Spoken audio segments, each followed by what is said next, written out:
фамильных советов Северной Осетии подписали Фазахшт – единый кодекс чести осетинских фамилий. Зачем в 21 веке нужен свод традиционных правил и как он будет работать на практике, об этом мы поговорим с инициатором события Фридоном Гуцаевым. Сегодня он гость нашей студии. Фридон, здравствуйте, я рада приветствовать вас сегодня в нашей студии. Добрый вечер, Люда. Мне тоже очень приятно. Хотелось бы начать с сути документа. Фазахшт – это новый кодекс существующих традиционных норм. Какие именно ключевые принципы осетинской этики он включает и делает обязательным для современных фамилий? По сути, ничего нового здесь нету. Это все старое, просто некоторые вещи забытые, некоторые нет. Некоторые они до сих пор везде проводятся. Вот это все на свадьбах, на похоронах, на ковдах. Эти этические нормы, они есть, существуют, они работают. Его суть в этом то, что люди, те, которые легитимно избранные, старшие из фамилий, да, осетинских фамилий, они расписываются в основном, который лежит в музее, в Национальном музее. А что это такое расписывается? То есть они берут обязательства и обязанности перед другими фамилиями, что они будут культивировать внутри своей фамилии, заниматься пропагандой наших традиций, обычаев, языка и всех наших этических норм. Проводить внутри фамилии собрания среди молодежи, среди женщин, среди девочек, среди взрослых, старших, советоваться, как дальше жить. Почему у нас столько фамилий неженатых парней, почему у нас в фамилии столько незамужних девочек. Поэтому, когда институт фамилии заработает, тогда у нас все наладится.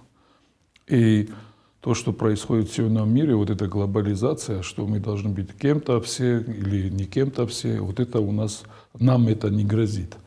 Если мы начнем работать у себя дома со своими фамилиями, каждый председатель фамильного нахаша, институты фамилии должны укрепиться.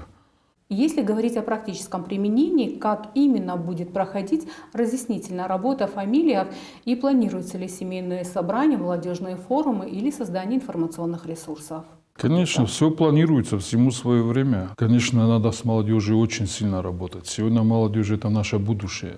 Если молодежи сегодня не объяснять, что такое добро и зло, что такое хорошее и плохое, тогда завтра другие им объяснят. Те, которые вербуют эту молодежь. Да, есть миссионеры всякие, и мы потеряем свою молодежь. А молодежи нужна практическая работа. Надо идти к молодежи, надо им объяснять, надо с ними говорить, надо спуститься с небес на землю и ходить к ним, собирать их, разговаривать с ними. Даже получать от них те неудобные вопросы, которые их волнуют, и отвечать на них. И получать тоже объективную критику к нам, старшим.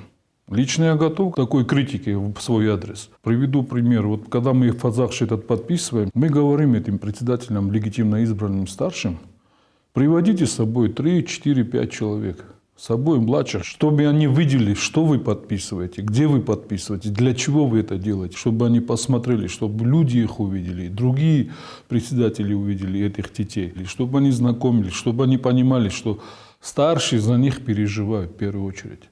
Для них это все делается. Все обычаи, традиции, все, что до сегодняшнего дня донесли наши предки, мы не имеем никакое моральное, духовное право, чтобы мы это все в один день просто, чтобы его не стало. Надо зарабатывать деньги, надо строить дома. Но все это без духовности, она ничего не стоит. Зачем эти деньги нужны, если внутри человек пустой? Если нет морали, если нет души в сердце. Этические нормы должны работать, потому что мы не можем, мы не та нация, чтобы себе все позволять. Фридон, я знаю, что это не первое такое мероприятие. Да. Скажите, в который раз прошло и сколько в этот раз? Это уже 4-й подпись, почти 100 фамилий уже расписались. Ну вот так потихоньку собираем. То есть у этого документа собирательный образ.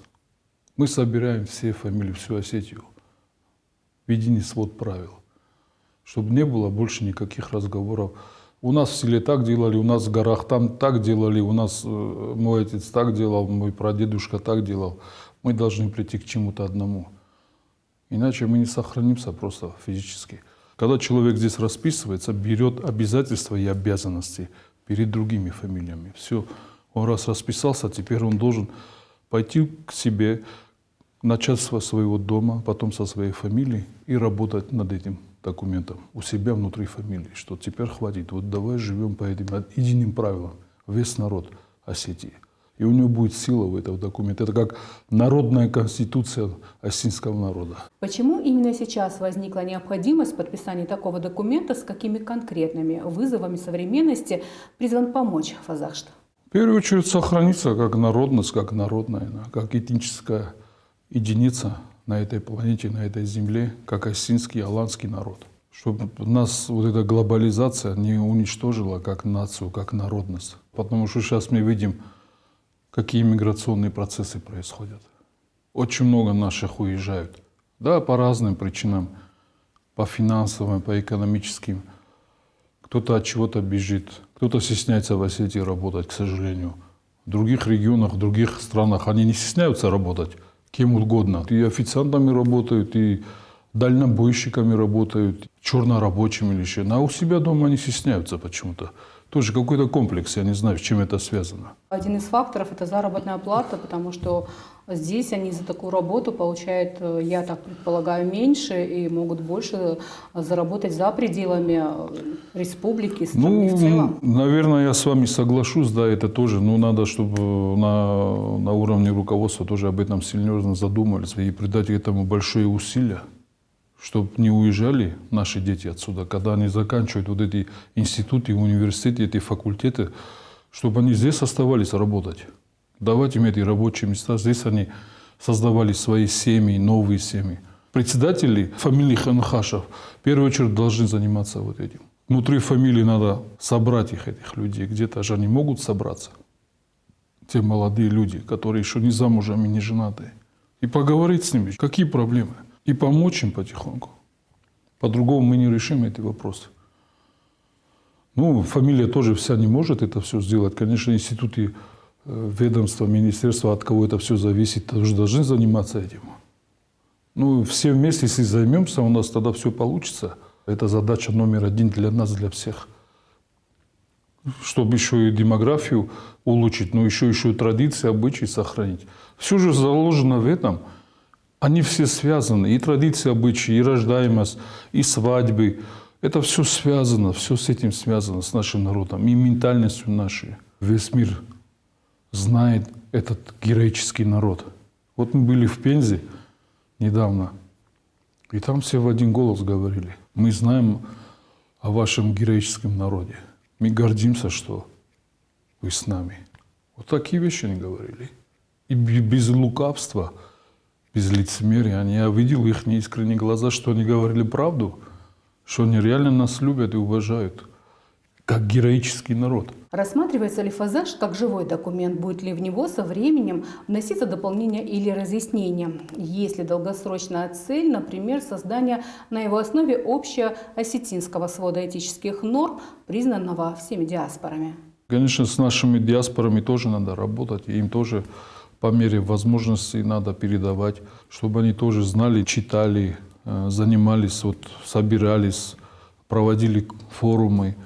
Конечно, они тоже, это наши люди. Если мы о них отсюда не будем заботиться, спрашивать о них, как они там живут, это в первую очередь задача Нхаша. Конечно, у нас есть эти связи.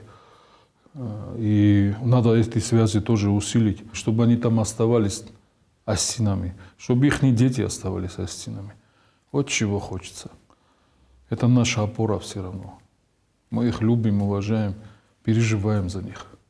И этот Фазахшт тоже для них это тоже будет, конечно, очень хорошее пособие. Кому вообще принадлежит идея создания вот такого документа? Многие люди работали над этим. Ну, основное это зародилось у нас в Моздоке. Один день я сел и подумал. И думаю, надо что-то придумать такое, что-то необычное, революционное, чтобы нам всем помогло. Ну вот чуть-чуть получилось, я не знаю, судить, наверное, народу, людям, те, которые они уже в руках его держат и работают с ним. Ну раз уже 100 фамилий подписали, это, я думаю, уже серьезный результат. Есть фамилии, где 6 тысяч человек, есть фамилии, где 5 тысяч, где 500, где 1500 человек. Если их в совокупности суммировать, это же большая масса получается. То есть уже вот столько людей пользуются, получается, этим документом, этим фазахштом. И дальше надо продолжить. У нас еще много работы. И самое главное, что вот такое нету ни у кого, понимаете, да? Но я не слышал, чтобы фамильные председатели где-то вместе все расписывались в одном едином, да, и потом дальше работали над своими фамилиями. Пока такого нету. Какую роль в этом процессе будет играть Высший совет Астин Алан Тенхаш? Я думаю, передовой должен он играть, потому что Алан Тенхаш не сегодня создана, она была еще 1000 лет назад у нашего народа. Предки собирались и обсуждали все вопросы, мудрецы. И сегодня это продолжается в современной Осетии. И слава Богу, что продолжается. Это опора народа. Да, сейчас многие критикуют. Те критикуют, которые не вникают, которые не интересуются. На самом деле, какую огромную, большую работу проводит Алан Тенхаш. Вот закон об языке. Да, вот. Почему-то столько лет этот закон никак не могли вот вывести на первый план, чтобы начать с ним работать. Вот фамильные председатели Тенхашев написали коллективные письма на имя главы республики. Поэтому этот процесс с места сдвинулся. Поэтому сегодня рассматривается, сегодня этот закон пишется экспертами. Если нет закона, язык умирает. Потому что язык должен работать.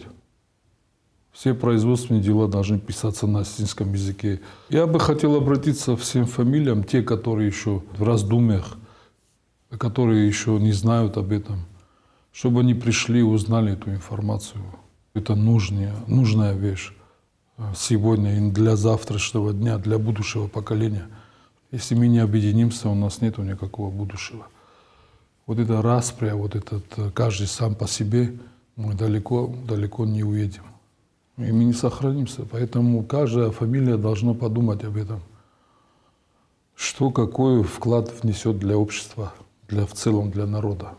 Я поэтому к ним обращаюсь, чтобы они сделали фамилии Нахаши, в первую очередь у себя собрались, выбрали легитимного старшего, у кого их нету, а потом пришли к этому, получили вот этот документ, подписали основной фазахшт, что они согласны с этим, что нам нужно объединение, нам нужно единство, что мы должны жить вместе и соблюдать все традиции и обычаи. Я благодарю вас за то, что сегодня пришли к нам в студию. До новых встреч. Спасибо большое, Люда, за вашу поддержку, за вашу помощь. Вы настоящие друзья и очень много делаете для республики.